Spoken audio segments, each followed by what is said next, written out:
Hey team, Macho Models, it's Sunday night, and I just wrapped a build I want to show you right now.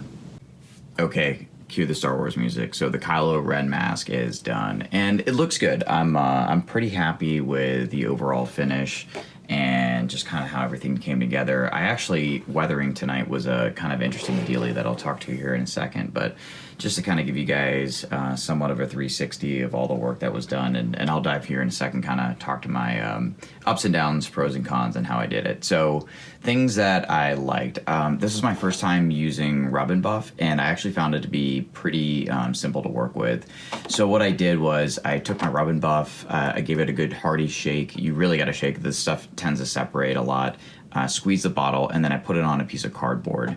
I initially tried to use a rag. I've seen a lot of videos where they'll use the rag, and I'm reaching for a rag right now, and they'll put it on here, and they'll kind of go along the edges and then come and pull it off. I didn't really find that worked well for me, so I actually ended up grabbing a Q-tip, and I applied the Rub and Buff to the Q-tip, and then I just kind of started tracing along the edges. When I initially went into it, it came on kind of heavy, but then I just waited a couple ticks for it to dry, and then I pulled it back with just a clean cloth, and it worked like a champ. I really like, if you get up close, the kind of subtlety and the highlights that come on these edges. I thought these turned out really, really good.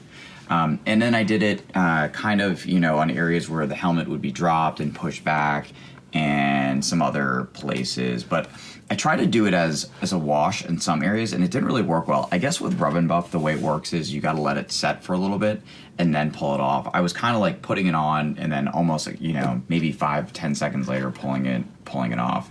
And I really like, again, how all the edge highlights turned out, which I think looks great. So the things that I don't like, so I that same Adam Savage video where they talk to the Knights of Ren, you see one of the guys utilizing the chrome marker and the Malto chrome marker and marking it up. And I tried that on some areas, and I think it looks okay. I'm probably being my own worst critic. I think this stuff kind of stands out a little bit too hard, and it's also, it looks a little too uniform to me. I also went into some of the cracks too to, show where there might be creasing or, potentially where, the metal got bent. And I colored that in with a Malto chrome marker, and I'm okay with this. I don't really like this section right here. It doesn't really flow all that well. Some of these sections in here seem a little bit garish. I was able to pull that back with a little bit of the same Rub and Buff, but with black. I'm sorry, I can't find it right now, but I know I have it. Oh, I actually got it. I think it's right here. So here's the black one, and I was able to pull it back a little bit with the black right here, which I think looks okay, but I wasn't too big of a fan on this. And then to try to take this off, with the spray paint application, I actually went to my enamel thinner with a little bit on there, and I tried to pull it back, but it didn't come. So it's fine. I'm not super beat up about it, and especially these pieces right here. So there's a cloth piece that actually comes over and covers this. So overall, you're really just going to kind of see this central area. In terms of like this central area where the eyes is, it looks awesome. I mean, I'll send you guys some before and afters, or you can check my Patreon for that gallery. But this difference here is night and day, and also this black finish looks awesome. If you're curious about how I got this black finish, I talked to it in some of my earlier build vlogs, and if you can't find that, just shoot me a note. I'm happy to kind of step you through it. But this was the fruits of, again, going to the Adam Savage video, and thanks to everybody, too, who piped in early in the build vlog and kind of steered me a different direction. Initially, I was planning on doing this with one of my smaller airbrushes, and somebody talked some sense into me, and I went with rattle cans, which was great. But this was fun. This was probably maybe 6 hours total. I spent the better part of the week waiting for the Malto chrome to dry. And actually, if you kind of zoom in on some parts, you can see here where there's some imperfections. There's a couple fingerprints hiding somewhere in here, but I'm not too worried about it. Again, the focal point is the eyes, and if you look at this thing dead on, it looks awesome, and it looks super menacing, and I think it's going to photograph on my buddy really, really well. So this was the Knights of Ren mask. This was a lot of fun, and I'm really glad I took this on, and I'm curious to see what you guys think, and hit me up if you got any questions about how I put this thing together. Morning team, it's Macho Models. It is Sunday, doing something a little bit different for you guys. So I've been wanting to do this for a little while, where I pick up a magazine or a book and just talk about it, kind of run through and give you my thoughts. And I thought this would be a great thing to include in my build update, especially this IPMS journal, because this is a rundown of their Chattanooga contest. And it also gives you a really good overview of what IPMS is, how it works, and I'm pretty excited to kind of talk through this and walk through this today. I think there'll be some good meandering thoughts, and I hope you guys dig it. This is the September and October issue, and for those of you guys who don't know, when you sign up for IPMS, you get this keen little card, but you also get access to this magazine, and I think the total cost is something like $40-something, and check me in the comments, and I'll be sure to kind of publish an accurate note. But it's really worthwhile. I mean, I enjoy, number one, going to IPMS stuff, but then number two, I like getting this magazine. And as you'll see with the format, it's not what you would expect from like a typical magazine where it kind of like just hits you with a build, a little bit of narrative. There's a lot of like storytelling and longer form stuff, which might be a turnoff to some. But I'm okay with it. I think it's great, and I usually kind of skim through it. But I'm going to break this out, and we'll kind of get into it, and I'll give you my thoughts as we go. So out of the gates, pretty cool. For those of you guys who aren't into the aircraft scene, this Lockheed, this P-38 Lightning is a big deal. So this is a 1/48 scale, but Tamiya recently released this, and a lot of people are going nuts about it.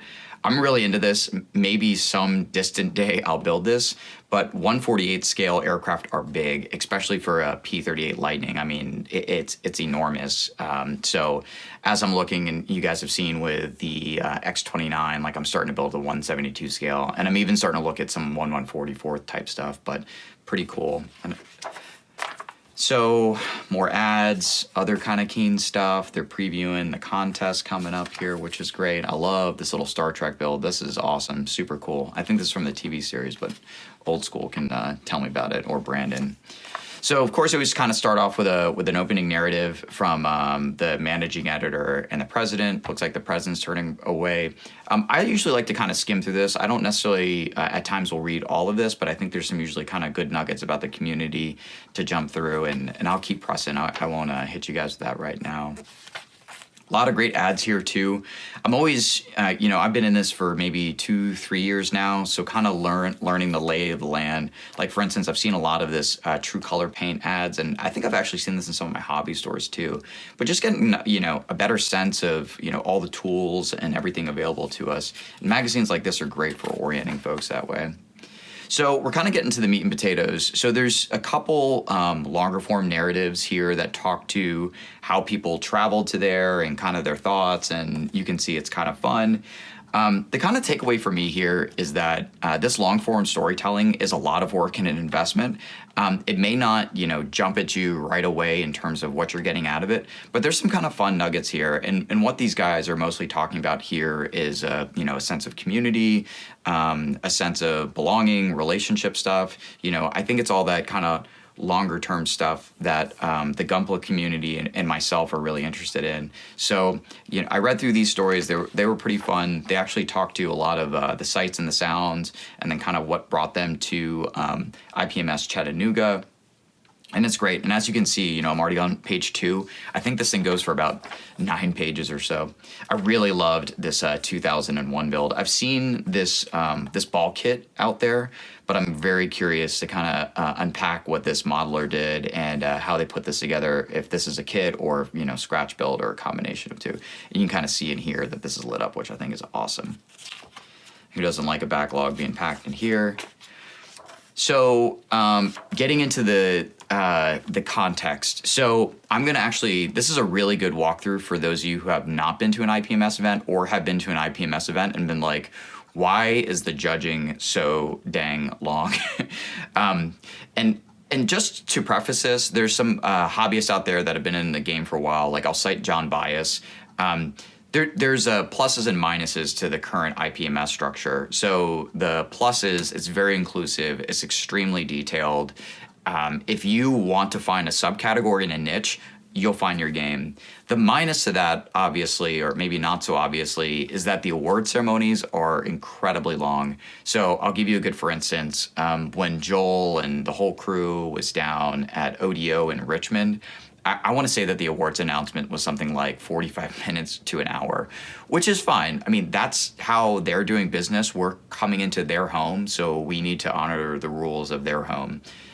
That being said, I think for a modern audience, it might be considered a little bit of a slog. And I've heard some folks like John Bias talk and say, hey, possibly we need to kind of figure out how to restructure this. And as I dance through this, you're going to see, potentially where that flow is.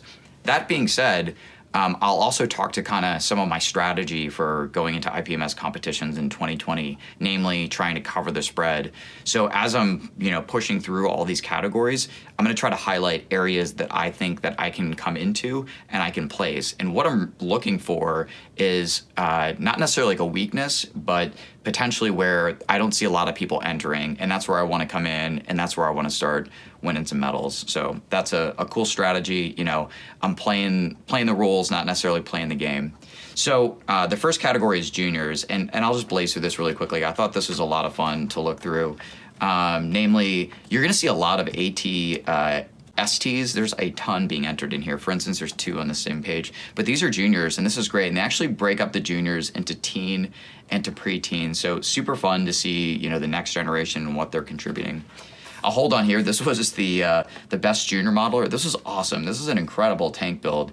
And for some of you folks who don't know, this kind of camo pattern is called Mickey Mouse because it's supposed to look like the Mickey Mouse ears. But this is great. I mean, one of my big goals too for Gundam stuff in 2020 is to try to get that next generation in. We've had a couple contests. We've seen some juniors in, but I really want to lean forward and try to encourage some of my friends who've got younger kids. And then also as we're trying to kind of build a fever pitch and noise for our upcoming competitions to say, hey, if you know kids or teens, let's, get them snapping a kid and put it out. They don't necessarily have to paint it to this level of detail, but just showing up is great and combing that next generation. Oh, I think that's a save. I thought that was the IPMS membership. So back to the article. So they break up the competition stuff with some more narrative stuff. So again, fun road trip stuff, talking about, a group of folks that are traveling together and some of the sights and the sounds that they saw going into Chattanooga, which I thought was really fun. SR-71, which is boss. Scooters and more fun, more camaraderie. Great little discussion. I had a lot of fun skimming through this and just hearing about people's adventure. I was also really taken back by this Homer car. I love this episode of The Simpsons, and I actually, at work, I use this analogy a lot to talk about when we're trying to build something and people keep throwing ideas at it. I always say, we're not trying to build a Homer car. We need to build something a little bit more sleek and well-defined. But side note, I hope you guys enjoy that little note. Pictures, everybody winning awards. Okay, so now we're kind of diving into more of the nuts and bolts of the IPMS structure and competition piece. So number one is aircraft, and this is where I mentioned earlier where it can be a little bit of a slog getting through the competition, and I'll give you a really good for instance. So category 101 is aircraft biplanes 1/144th and 172. 103 is aircraft biplanes 1/148th. 103B is aircraft biplanes 132. And it goes and it goes, and I'll just kind of skim through these aircraft. They're a lot of fun to look at. Super, super cool, but it's broken down to the nth degree. And what John Bias and some other folks are starting to kind of raise in the IPMS community is like, hey, is there a way that we can kind of combine this and work through this in maybe a little bit faster and more efficient method?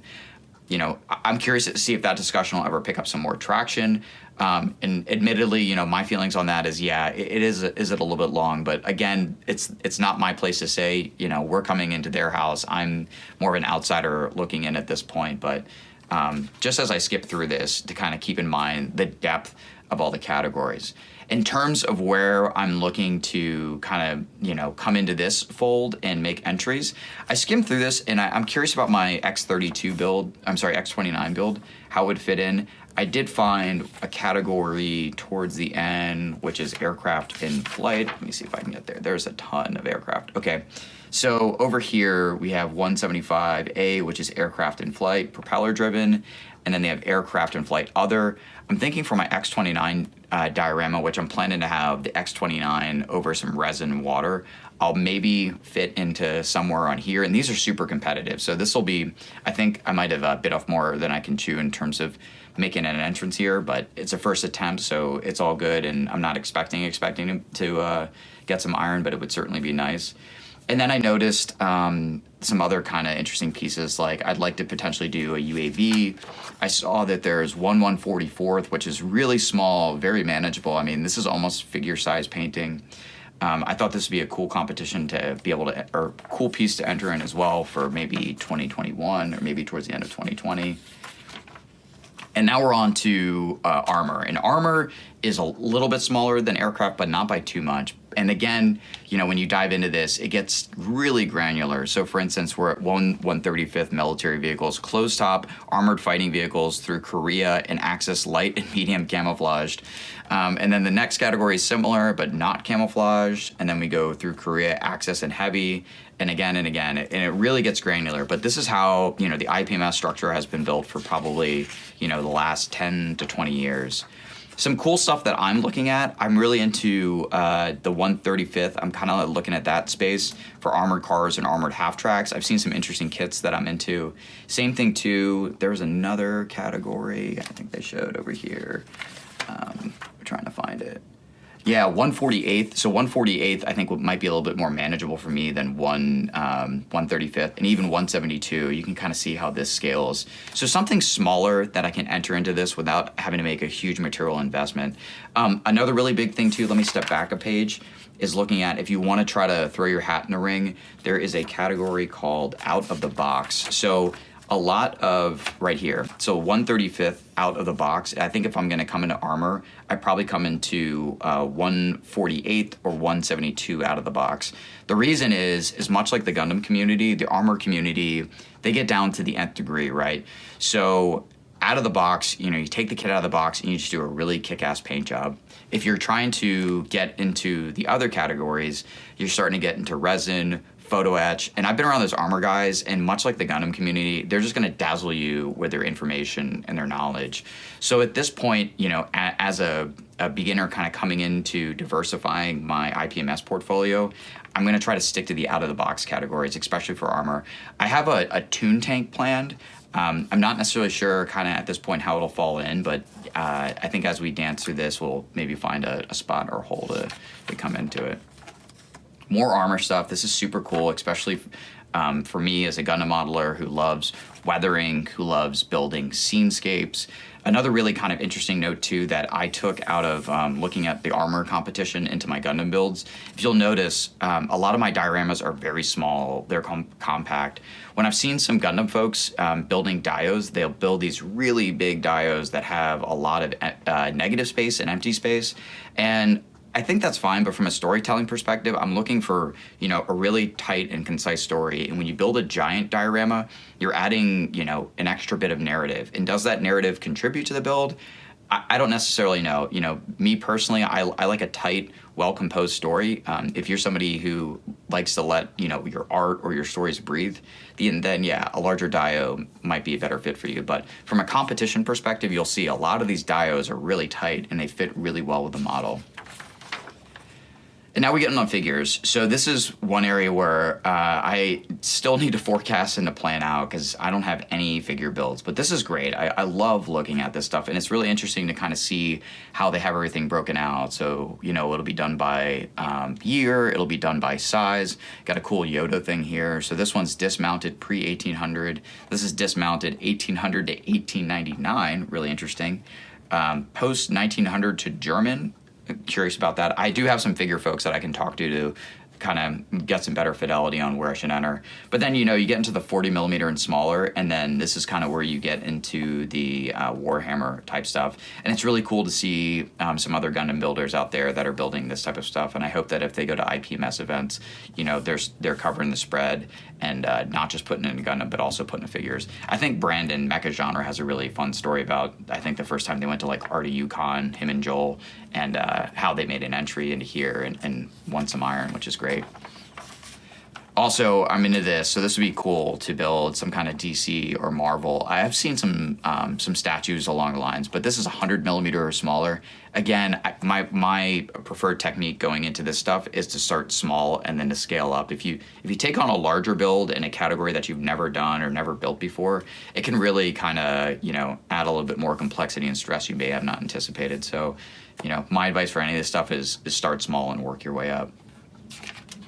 So we're cruising along. We have ships. I didn't really see an opportunity to come into here. I am somewhat interested in doing ships. At this point, I'm not really sure where I want to go with it, but I love this stuff.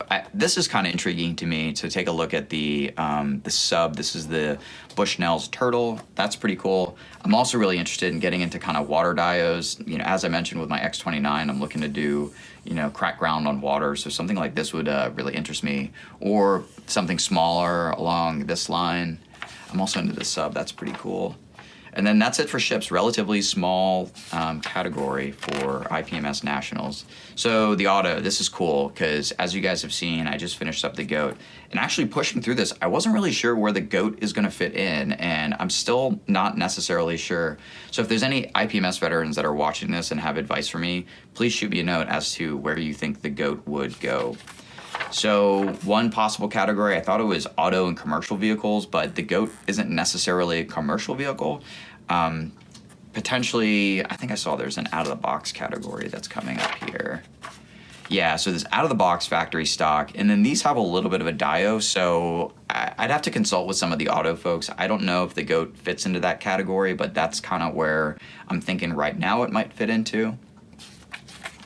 The auto stuff is great. And then actually that's it for the auto. And you guys have seen where I want to come in on the auto. I'm not necessarily sure where I'm going to specifically fit in, but I'm excited to get the GOAT into the auto category. Okay, so now we're getting into the stuff that we really dig, which is the sci-fi and space. So this was a lot of fun to take a look through. So the space is kind of small. I would like to potentially do a shuttle or something NASA driven. Actually, I think I saw this one with a dog in it last year, which is called Sputnik 2 with Laika, which is the Russian dog that they sent into space. I always thought it was spelled like the camera. It's interesting. It's Laika. Okay, we'll jump down here. So again, there's a ton of ATSTs in here. I would not recommend building an ATST because you're going to be in a sea of them. I loved this Mos Eisley diorama. This is super cool. I can only imagine that there's a lot of scratch built, and this is 1/144th, but I would love to do something like that, like slice of life out of the movies and show, an X-Wing or something else out of Star Wars in there, which is cool. Great Millennium Falcon. I also love, there's a lot of 2001, and this kit looks beautiful. I'd love to be able to do something like that. Admittedly, I do have a Aliens resin kit. It's the dropship from the movie. So if by some chance I can kind of get that done before February or before Innova, I'd love to put that in the ring for space, science fiction, and fantasy subjects, vehicles, kits from other. And then we're starting to get in the bots. I've seen this kit before. It's called Oscar. I love this. I was also looking for some names, but I didn't recognize anybody. So the first place here for space, science fiction, fantasy subjects, mecha from kits, robots, and other. So we have this Machine Krieger kit. It's Super Jerry, Patrick Brown from Chantilly, Virginia. I'd love to get to know this folk. And if you guys know, please flag. I'd like to try to follow them on Instagram or YouTube. And then another Machine Krieger. This is Big Bad Mel. Jay Andre from New Orleans, Louisiana, and then I already mentioned the Oscar, so pretty cool here. And then Gundam. So this is what the Gundam entries were for the IPMS Nationals, and I'll say, I don't know if I'm going to make it into Nationals next year, but I'm going to put it on my calendar and kind of take a look. But we should do our darndest to try to flood this. I don't know if we know some Chattanooga folks, and then I'm also not sure if Nationals is going to be held in Chattanooga next year. I think they've also held it in Phoenix, so we'll have to kind of get the dope and spread it. But the first is the Gear Bear Tetra. So this was one of my builds from earlier. This is not my build, I should say. And this looks great. So it's just a glossy paint job, and then it looks like they put a smart gun on here, and then a simple clear base. But this got first place at IPMS Nationals, so that's pretty chill. And then that person is Duncan Linbo, and I will be trying to find all these folks on Instagram and on YouTube to give them a follow and shoot them a note and say congratulations. And then second place was the prototype Goof, and you see there's a little bit of a base going on here. And then third, certainly last but not least, is the RX-78, which is from Trent Miller from Cleveland, Tennessee. Very, very cool. And just to round out the real space and sci-fi stuff, we have down here the RSS Foss. I'm not sure where this is from. If somebody knows, shoot me a note and or I'll look it up afterwards. And then we got a Y-Wing, and then we got another Star Wars build. So this is cool. And there's even some more fun stuff to check out. So on the back side, they had out-of-the-box space, which is cool. That's something to consider as well. And then they also put a little extra others in here. Okay. Okay, so now let's get into the technical stuff. This is stuff that gets me really excited. So the next category is dioramas, and you can see this is kind of like a smattering of armor and aircraft, which is really interesting. And for my X-29, I want to kind of skate the line to get tight where I can put it in the aircraft category, because at Nova, I showed up and I had my Yegadoga and I put in the Gundam category, and long story short, they didn't really have a Gundam translator there, so I pulled my build out and I put it in the diorama category. And I was like, this might be a little bit competitive in there. And then I got to look at the diorama category. I said, no way. These diorama builds are awesome. If you can see, there's a ton of depth in these builds. And right now, my dioramas are pretty straightforward. It's a single shot, you know, everything's self-contained, but these have a ton of layering and storytelling.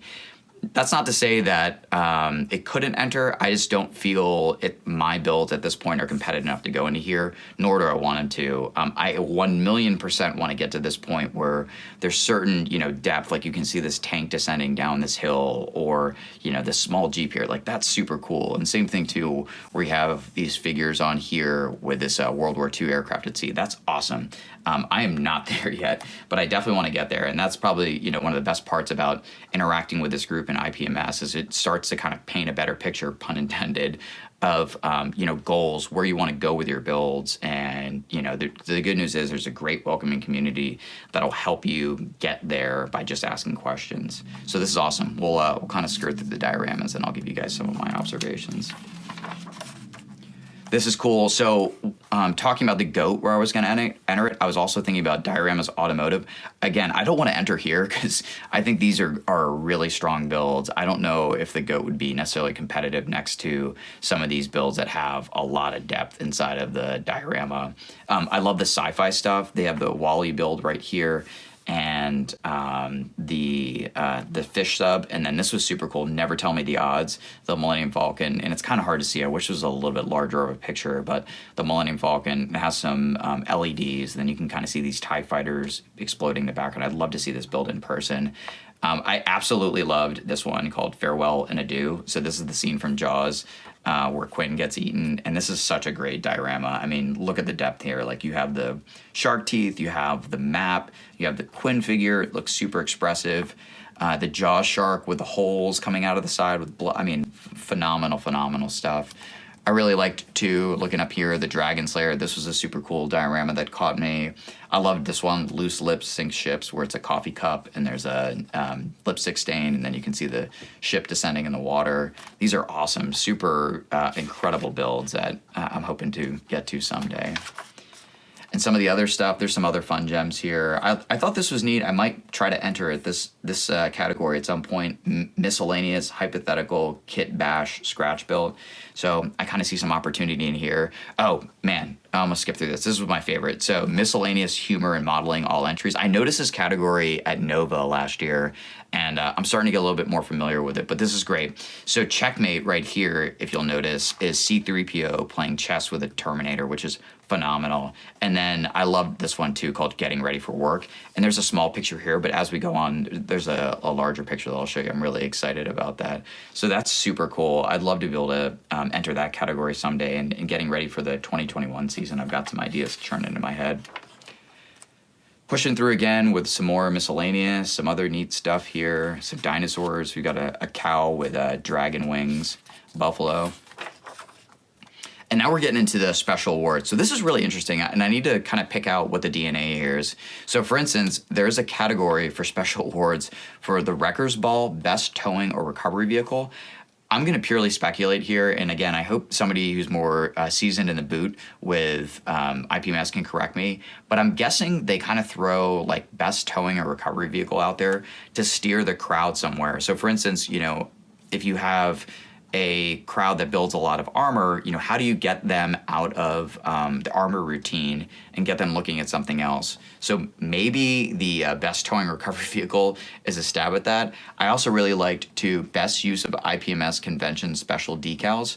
So I'm guessing on this Volkswagen van, which was in the commercial one, has a lot of the stickers that are kind of associated with the convention, but I'm not necessarily sure. They did the 50 Years of Apollo. A lot of the competitions I've been to, too, they'll set a theme. In recent memory, it's been like D-Day or something World War II related. So this one, it must have been space. Okay, so this was that other build that I showed you. It was called Getting Ready for Work in the other caption, but I guess the real caption is, was it over when the Germans bombed Pearl Harbor? So that's a reference to Animal House, and it says, quote unquote, models that are just wrong and the people who build them. Super fun. So a stormtrooper getting ready for work, but it's in kind of this like 1950s atmosphere. Again, this is like a category I would absolutely love to throw my hat in the ring and something that I'm aspiring to. I thought this was interesting, too. They had Farfignugan, Best Volkswagen Civilian Vehicle. So, kind of a note with both of these categories is try to look at what the contest is, what the theme is, and where the special entries are. So if you're like me and you're trying to kind of spec it out and cover the spread when you get into it, these are the little loopholes where, if you pay attention and you can build to it, you can definitely place, right? Because assuming that a lot of folks like within the aircraft and the armor categories are, kind of in their channel and in their lane, this is where you can kind of break out and, see an opportunity to place and to, even more importantly, expand your modeling skills. Back to this cool stuff. This was the best figure. This was super cool. I wish I had some more pictures about this with the Lane's Last Ride with the bull. I love the expressiveness and a very dynamic build. We're starting to come to the end here. So this was special awards again and getting into armor. And then this Apollo lander. So this was sponsored by IPMS Nova and Eagle Deconstructed. So this is cool. This is an all scratch build piece and pretty phenomenal work. And I think we're coming to a close. So that's it. Again, this is the IPMS Journal magazine. I hope you guys like this tour. Give me some feedback if you like this format. I have some other magazines and also some other build books I was thinking about doing a review on. And this one I'm going to include with my build vlog, but I can also break this out and have it as its own separate thing if this is a little bit too long for the build vlog. But thanks for following along, and I hope whatever you guys are getting after, you're making it macho.